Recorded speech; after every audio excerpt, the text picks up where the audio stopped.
Good evening, ladies and gentlemen. Welcome back to Grappleman's videos, and tonight will be part 4 of my post-Proteus exploration, and I am going to be investigating several of the thargoid crash sites. I visited HIP 17862, planet 6C, HIP 17403, planet A4A, and the Pallades sector AB-W B2-4 9A. Before I go any further, I'd love to ask you to subscribe, like, or comment on the channel so that I can keep growing it and make these kind of videos to hopefully inform and entertain you. I enjoy doing it. Hopefully you enjoy watching it. Okay, let's get to it. First off, nothing major really happened until I was leaving HIP 17403, which I'll talk about in a minute. But at all the sites except for the Pallades sector one, there were materials all over the place. Mainly at 17403 it was thargoid sensors. At HIP 17862 there was thargoid resin technology and biology, as well as sensor particles. So at the very least you can collect some of those things so that you can have them for either cache or for possible experimentation. At all of the sites I experimented by shooting the objects, by scanning them with scanners and all this other stuff. And the only strange things that really happened were I would randomly be thrown up into the air and land very far away from the structure. And I tried to capture that on film, and I think I got some versions of it, but I have no explanation. And when I went back to figure out why, I could not figure out what was going on. Alright, coming up is the only sequence I caught on film of me getting randomly thrown up. It could just be a glitch. I'm thinking maybe it's something to do with thargoid behavior. But you'll see I pull around here to get a better angle to pick up that probe, and just out of nowhere I'm launched. So I go ahead and I'm going to switch the outside camera here to see if I can see something behind me or near me. I don't hear any sounds. I can't explain what happened. I don't see any thing, but I got blown up when I hit the ground again. So that was not very fun. So I head back down to the planet, but this time I noticed that there's a research base. So I decided to take a stroll around there, and there are 4 audio logs, and I am going to play those for you, as well as there are some things you can pick up. It's a little bit like Dad's Hope. But here are the logs, and I want you to see if you can see any clues in here. We've secured a specimen. One of our suppliers purchased the probe on the black market. It was expensive, but worth it. This thing is magnificent. It's sitting in the containment unit now. We're keeping it on a gurney made from meta-alloy to prevent any damage to the lab. It's not a perfect solution, but at least it hasn't eaten through the floor. Tomorrow I'm going to find out exactly what makes this thing tick. I will now continue with the physical examination. Let the record show that Professor Collins is present to assist. The probe is organic in appearance, but seems to possess many inorganic properties. The outer casing is made of elements we have been unable to identify. Thus far, radiocarbon testing has proved inconclusive. Attempts to dissect the outer carapace with a conventional scalpel have also been unsuccessful. We simply don't have a blade that can pierce the shell. I am now proceeding with electrocauterization.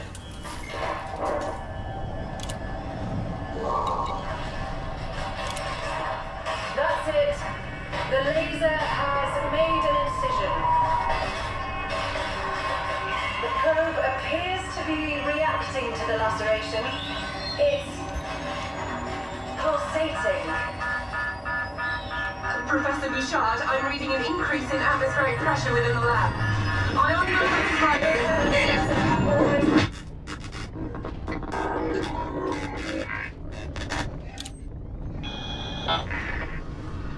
I must say this is fascinating.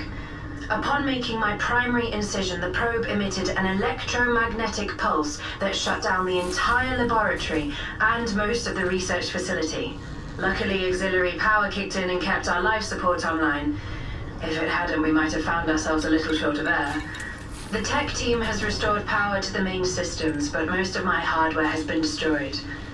My examinations will have to be put on hold until the equipment can be replaced or repaired. Who knows how long that will take. There is one curious thing, though. Since it released the pulse, the probe has been emitting a constant signal. We have no idea what it's trying to communicate. But comms have assured me they have their best cryptographer on the job.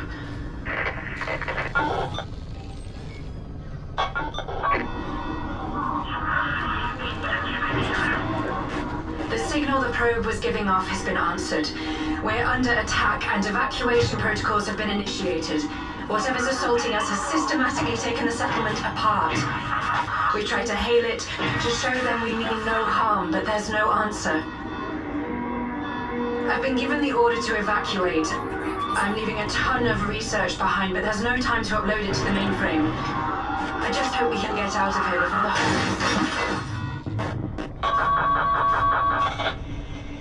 So it looks like there's some inference here that this pulse is some kind of a communication or language, which could indicate that we have to translate the language. Well, I proceeded after the listening to the logs to see if I could get into one of these cases with the research in it, so I decided to bombard it with the SRV to see if I could open the door. I didn't think it was going to open, but I gave it a shot anyway. Then I proceeded to leave, and this is when I got interdicted. So I was pulled out of witch space, and then this is where it was strange. Obviously, we know that when you're pulled out of witch space, the thargoids have not necessarily been attacking, so I didn't expect to get attacked. But what I didn't expect was him to stick around. Most of the time, what happens, they come in, they hyperdict you, they look at you, they leave. This time, it just camped out. So I popped a heatsink and proceeded to move toward it. Now I want you to hear the sounds he's making.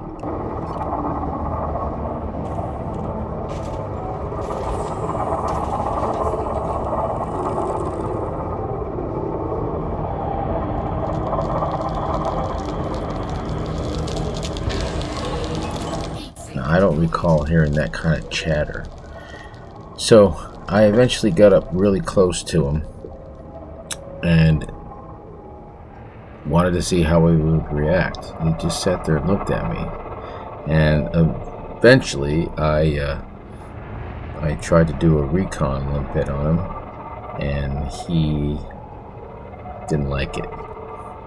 So eventually I got really close to him before I fired the limpet, and as you'll notice, there's no yellow electrical surge coming out of here. I've never really noticed the little movement on the spirals close to his mouth there. Never really noticed that before. Of course, usually if I get this close, they're all red and glowing, so maybe they are trying to communicate in some way, but it definitely was very strange how it just sat there and did nothing. Now, of course, I provoked it, and then I kind of got what I deserved. So I launched 2 recon limpets. The first one, not recon, research. I did the first one, it just kind of went away, and now I know why. At the time I couldn't figure it out. There was 2 of them, and I didn't see them. As you can see, as soon as I hit him with the limpet, he turned red, got very aggressive. There's 2 swarms, the other guys showed up, and of course they started to shoot, and I'm in an unshielded cold ship, and even though it's cold, they still found me. I didn't have any Guardian stuff on here. Well, I guess I did, but I had noticed that it wasn't working. But as you can see, I'm space dust now.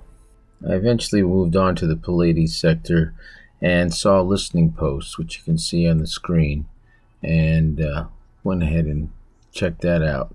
Once I did that, I headed to the alien wreckage, and in this case, there was no artifacts to pick up, but there was a big research station next door, and so I went ahead and landed there and disembarked, checked the mission boards, etc., and saw nothing really to help me with indicating anything with thargoids.